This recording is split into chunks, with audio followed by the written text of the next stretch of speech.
اور یہ کیفیت ہو جائے جو اللہ تعالیٰ نے فرمایا کہ انما المؤمنون الذین اذا ذکر اللہ، اہل ایمان تو وہ ہیں جب اللہ کی یاد انہیں دلائی جاتی ہے نا، وجلت قلوبہم، ان کے دل کانپ اٹھتے ہیں، وَإِذَا تُلِيَتْ عَلَيْهِمْ آیَاتُهُ، اور جب ان کے سامنے آیات تلاوت کی جاتی ہیں، زادتہم ایمانا، ان کا ایمان بڑھنا شروع ہو جاتا ہے، وَعَلَىٰ رَبِّهِمْ يَتَوَكَّلُونَ، اور یہ تو سب سے مشکل چیز ہے، ہر معاملے میں وہ اللہ ہی پر توکل کرتے ہیں۔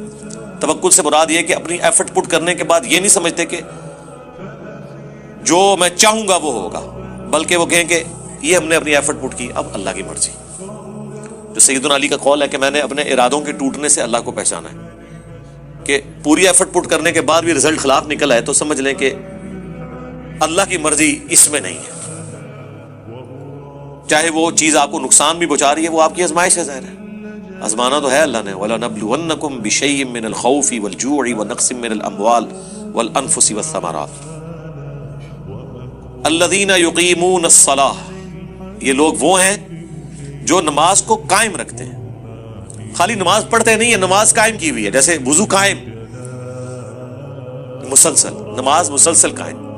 مسجد میں تو نماز صرف ادا ہو رہی ہوتی ہے، قائم ہر وقت رہنی چاہیے، یعنی نماز میں جو اللہ سے عہد کیا ہے وہ بعد میں قائم رہے۔ یہ نہیں ہے کہ نماز پڑھنے کے بعد، فجر کی نماز پڑھنے کے بعد کسی دربار پہ پہنچ گئے مانگنے کے لیے، ابھی تو آپ عہد کر کے آئے تھے نماز میں ایاک نعبد و ایاک نستعین، باہر نکلتے ہی عہد توڑ دیا۔ نماز میں تو آپ اللہ تعالیٰ کے ساتھ اخلاص اپنا شو کر کے آئے، اور باہر نکلتے ہی آپ نے کاروبار میں ڈنڈی مارنا شروع کر دی، حقوق العباد میں گھپلا کرنا شروع کر دیا، تو کیا پھر اس پہ عمل کیا؟ تو یہ نماز قائم کرنا یہ ہے۔ وَمِمَّا رَزَقْنَاهُمْ يُنْفِقُونَ، اور وہ خرچ کرتے ہیں اللہ کی راہ میں اس میں سے جو ہم نے انہیں دیا ہے، یعنی دیا اللہ نے ہوا ہے، اللہ اپنا دیا ہوا مال جب اسی کی راہ میں خرچ کیا جاتا ہے تو اللہ تعالیٰ خوش ہوتا ہے کہ میں نے جو اسے مال دیا تھا اس نے میری راہ میں خرچ کیا، حالانکہ یہ کوئی کمال تو نہیں ہونا چاہیے، دیے اس نے تھا، لیکن یہ اللہ تعالیٰ کی قدردانی اس لیول کی ہے کہ سورہ البقرہ میں تو اللہ نے کہا کہ یہ قرض حسنہ ہے مجھ پر، دیا اس نے ہے۔ جب آپ اس کی راہ میں خرچ کرتے ہیں تو اللہ تعالیٰ کہتا ہے جو تم نے میری راہ میں خرچ کیا یہ تم نے مجھے قرض دیا ہے، اور اس قرض کا بدلہ میں آخرت میں 700 گنا، بلکہ بعض کے لیے اس سے بھی بڑھ کر لوٹاؤں گا۔ اتنا کوئی قدر کرنے والا ہے کہ دیا ہوا اس کا اسی کو لوٹایا جائے، جس سے لے کے اسے لوٹایا جا رہا ہے وہ کہہ رہا ہے کہ بس یہ جو تو نے مجھے واپس کیا نا میرا دیا ہوا مال، یہ گویا میرے ذمہ قرض ہوا، میں تمہیں واپس کروں گا، اور اتنا نہیں 700 گنا وہ اللہ کے ڈیوائن بینک میں جمع ہے، آخرت میں ملے گا کسی بھی شخص کے اخلاص کے مطابق۔ تو یہ اللہ کی قدر دانی ہے، اللہ ہی اس طرح کا قدر فرمانے والا ہے۔ سبحان اللہ و بحمدہ، سبحان اللہ العظیم، عدد خلقہ ورضا نفسہ وزنۃ عرشہ ومداد کلماتہ، اولئک ھم المؤمنون حقا، ایسے لوگ پھر کٹر قسم کے مسلمان ہیں۔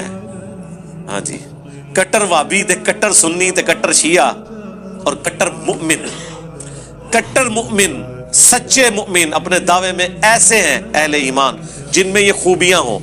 نمبر 1، جب اللہ کا ذکر ان کے سامنے ہو ان کے دل کانپ اٹھے، آیات پڑھی جائیں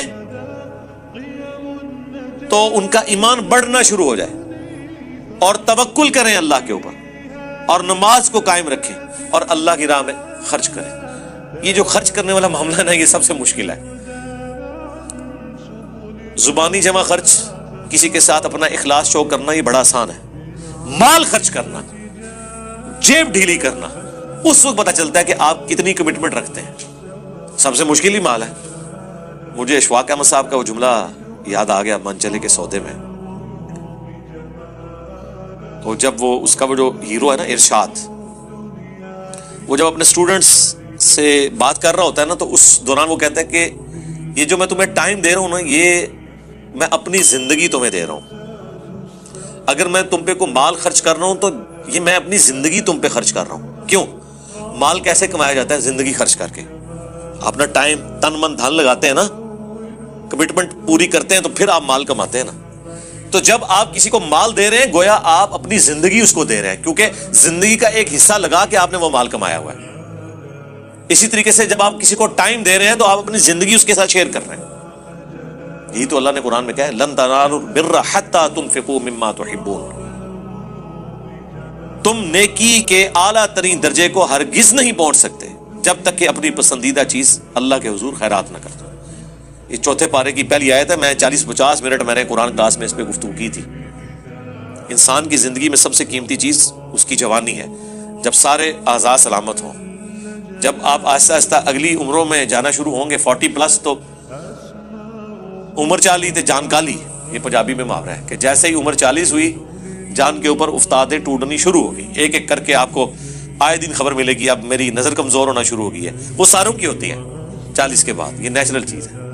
پھر کسی کو خبر ملے گی کہ جی اس کے جو ہے وہ گردے صحیح کام نہیں کر رہے، کسی کو خبر ملے گی کہ اس کا کولیسٹرول بڑھ گیا ہے، کسی کو کوئی خبر ملے گی. آہستہ آہستہ یہ خبریں جمع ہوتی اتنی خبریں ہوں گی کہ ایک دن آپ کی اپنی خبر آ جائے گی کہ ہاں جی کام ہو گیا، اینڈ لگ گیا بندہ. ٹھیک ہے نا. تو یہ ایک معاملہ اس طریقے سے چلتا رہتا ہے. اللہ تعالیٰ فرما رہے ہیں کہ اہل ایمان کی یہ نشانی ہے کہ ان کے اندر یہ خوبیاں پائی جاتی ہیں. جو لوگ یہ خوبیوں کے حامل ہیں نا، ایمان ان کا بڑھتا ہے آیات سننے سے، اللہ کے ذکر سے کام اٹھتے ہیں، اپنے رب پہ توکل کرتے ہیں، نماز قائم رکھتے ہیں اور اللہ کی راہ میں خرچ کرتے ہیں. اولئک هم المؤمنون حقا. ایسے لوگ حقیقتاً جو مؤمن ہیں نا، سچے مومن وہ ہیں. لہم درجات عند ربہم. ان کے لیے ہیں ان کے رب کے حضور درجات، ومغفرہ اور مغفرت، ورزق کریم اور باعزت روزی. آخرت کی جو ہمیشہ کی زندگی ہے وہ ایسے لوگوں کا مقدر ہونے والی ہے. اللہم اجعلنا منہم مع النبیین والصدیقین والشہداء والصالحین. آمین.